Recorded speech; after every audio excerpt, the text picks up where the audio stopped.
arguably bigger issues. The next question comes from James Brickney. I'm not a climate scientist, but climate change is still disputed by experts. Why are we teaching it in schools as a scientific fact? Shouldn't we be following the UK's lead and bringing science back to basics in the classroom? Peter Garrett, just to sort of bring you up to date on this, if you haven't seen, the Education Advisor to the British Government has said today that the climate change science should not be part of the science curriculum in Britain. Should it be here? Well, we don't teach climate change as a curriculum subject here. We have a curriculum which has got science, we teach in geography, we have a cross-curriculum theme which is sustainability, and I think climate change would be an element of that. Well, it's actually included in the draft curriculum for Australia, and it's being road tested right now in 150 schools, and it's supposed to be brought online in 2012. Yeah, but not as a discrete subject, Tony, as a part of those other subjects. As a part of science. There you go. Absolutely. Yeah. But I think it's entirely appropriate for accepted consensus climate science and whatever issues may be raised by climate scientists. But it's just a theory, like gravity. It's just a theory. Well, hang on a minute. Hey, look, gravity. Boom, see? His hat, gravity.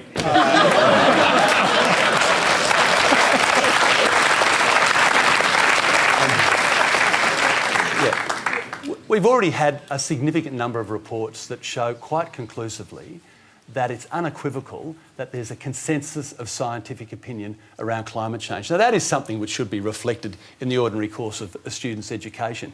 If there are competing theories of one kind or another, they're things that teachers can raise as well. The fact of the matter is that the discussion and debate that we have in this country around climate change, partly because of the view that this gentleman has taken, almost defies belief, in as much as we are now starting to see the consequences of what happens when you do have greenhouse gas emissions going into the atmosphere and dangerous climate change starting to take effect. So if we recognise that there's a consensus view amongst the world's climate scientists, and that's the most important thing, climate scientists, that there is something which can be identified as dangerous climate change, attributed to the activities of humans, then we ought to be responding in that way. That information is valid within the teaching of the subject around science, but when we teach science, Tony, in the curriculum, we teach the basics of science as we would the basics of geography in the geography curriculum. All right, let's hear from Connie Fierravanti-Wells. Well, I just hope, Peter, on that assurance that if there are divergence of views, and there clearly are divergence of views in our community,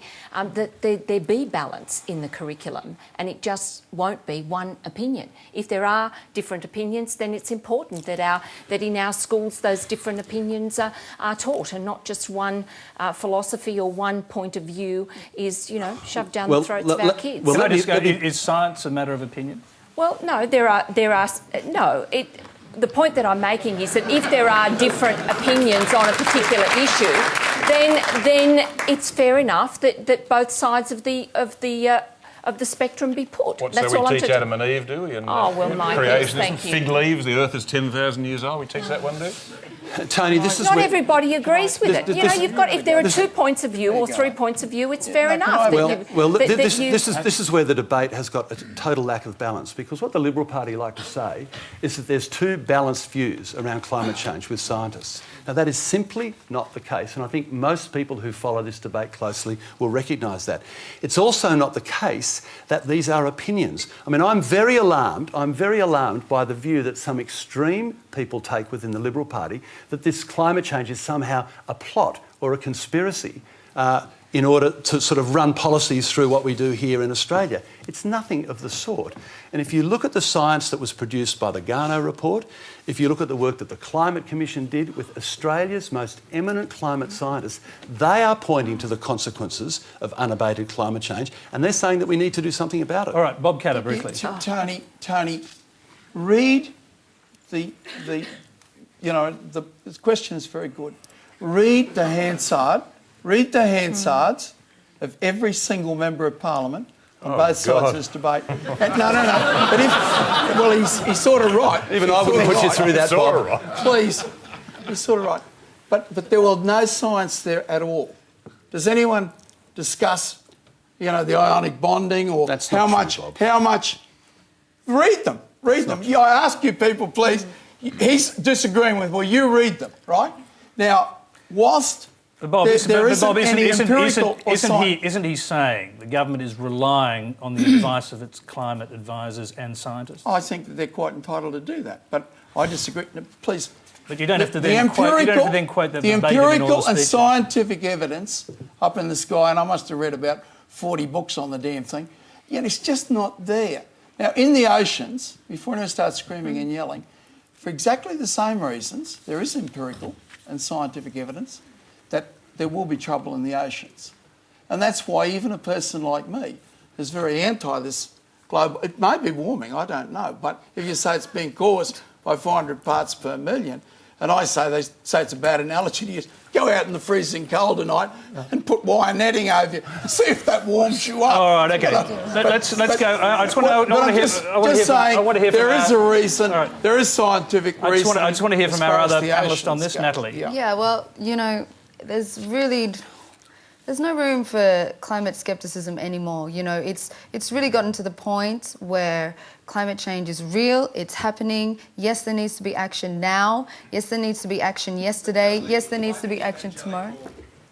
I'm an evangelical revolutionary and I don't force my views on other people, you know? Why is the government forcing their views in the teaching of kids? You don't agree with it, you get rubbish. It's not about forcing views. It's about the health of our planet and our collective future together. We need to start perceiving ourselves as we see ourselves as we're here and nature's there. We need to start realising and getting our head into the mentality that we are a part of nature, we are a part of this cycle, we are part of life in this mysterious planet, this only planet that will house human life. And if we keep destroying it, as science has proven that we're doing through the many different ways that we're doing it, because we're so civilised, then, you know, we're gonna pay for it. There's going to be more bushfires. There'll be more extreme weather events. You know what I mean? Like, there's no use playing the devil's advocate anymore. It's too late. We have to act now. Yes. Okay, anyway, we've got one final... solve it for us. You know? Yeah, well, they can help. We've got one final question. Progressives, you know, average age Progressive? 55. Oh, average God. age 55. But of We course, don't want Get Up will progress. go out there and solve everything for us. Progressive. Well, Get Up are doing a great job at rallying the voice of our nation into action. So, yeah, they will. Yeah, at 5 minutes to midnight. Just like they fix mental health and all sorts of things. Come on. Well, they're doing better than the Liberal Party, midnight. that's for sure. 5 minutes to midnight. All right, look, we don't have time for another question after all. That is all we have time for. The hour has passed, as it usually does, very quickly. Please thank our panel, Peter Garrett, Natalie Pa'apara, Bob Catter, Mike Carlton and Concetta Fierravanti-Wells.